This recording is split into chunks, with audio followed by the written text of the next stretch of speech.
পেশায় অটোরিকশা চালক, স্ত্রী গার্মেন্টস কর্মী। তিনি একটি রাজনৈতিক দলের মহাসচিব, আরেক দলে স্বামী সভাপতি, স্ত্রী সম্পাদক। যেমন খুশি তেমন সাজোর মতো যেমন ইচ্ছে তেমন করে গঠন হচ্ছে অনেক রাজনৈতিক দলও। হঠাৎ গজিয়ে ওঠা এসবের সুযোগ সন্ধানীদের অতিকর্ম অনুসন্ধান করেছেন আলী আহমেদ।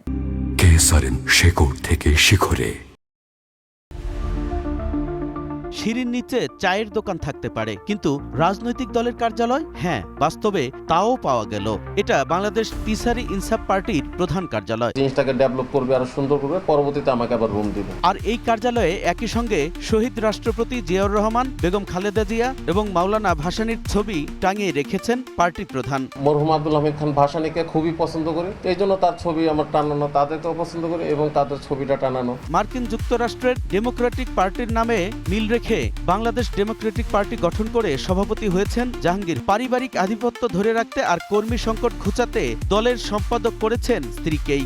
এক কক্ষের বাসায় পরিবার নিয়ে থাকেন, আর এটাই আবার দলের কেন্দ্রীয় কার্যালয়। আমি এর সাধারণ সম্পাদক মাহমুদা সুলতানা, দলের সভাপতি জাহাঙ্গীর হাওলাদার, উনি আমার হাজবেন্ড। রাজধানীর মোহাম্মদপুরের ঢাকা উদ্যানের তুরাগ হাউজিং এ পাওয়া গেল ইউনাইটেড বাংলাদেশ পার্টি। নির্বাচন কমিশনে নিবন্ধন পেতে আবেদন করেছে দলটি।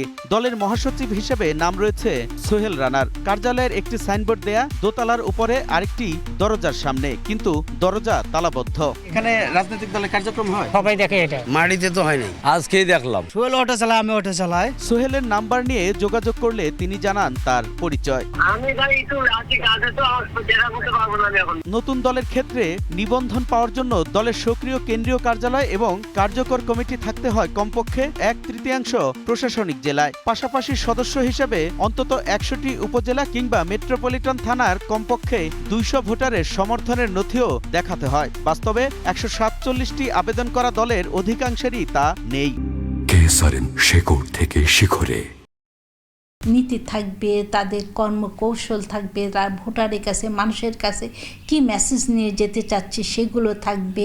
এই জিনিসগুলো যদি না থাকে তাহলে তো সে রাজনৈতিক দল বলে বিবেচিত হতে পারে না। রাজধানী এবং সারা দেশে থাকা 60টি দল যাচাই করে দেখা গেছে এক নামে আছে একাধিক দল। ঠিকানা দেয়া থাকলেও কার্যালয়ের অস্তিত্ব নেই অন্তত 50 ভাগের। কোনো দলের সাইনবোর্ড থাকলেও নেই কোনো কার্যক্রম। এটাকে ব্যবহার করে সে তার ব্যবসা বাণিজ্য প্রসারে কাজে লাগাতে পারে। রেজিস্টার যে 50-51টা, ম্যাক্সিমাম দলের মধ্যেই এই টেন্ডেন্সি। শর্ত পূরণ না করতে পারলেও বিকার নেই কারো। আবেদন করা অনেক দল উল্টো নির্বাচন কমিশনের শর্তের বিরোধিতা করেছেন। আপনি বলতেছেন যে দেশের মালিক আমি, আমি নির্বাচনে অংশগ্রহণ করতে পারবো না, এই ধরনের কোন দেশের মালিক ভাই আমি? এই বাউন্ডারিটা থাকার কথা না রাজনীতিকের মধ্যে, আগেও ছিল না। এই শর্তটাই একটা বেআইনি, কালা কানুন। নতুন আঙ্গিকে একটা প্রজ্ঞাপন দেওয়া হোক, তো নির্বাচন কমিশন এটা দিতে পূর্ণ ব্যর্থ হয়েছে। যেসব দল কমিশনের নিবন্ধন পাবে তারা আগামী জাতীয় সংসদ নির্বাচনে নিজস্ব প্রতীকে ভোট করতে পারবে। এখন নিবন্ধিত দল আছে 51টি, এর মধ্যে আওয়ামী লীগের কার্যক্রম স্থগিত রয়েছে।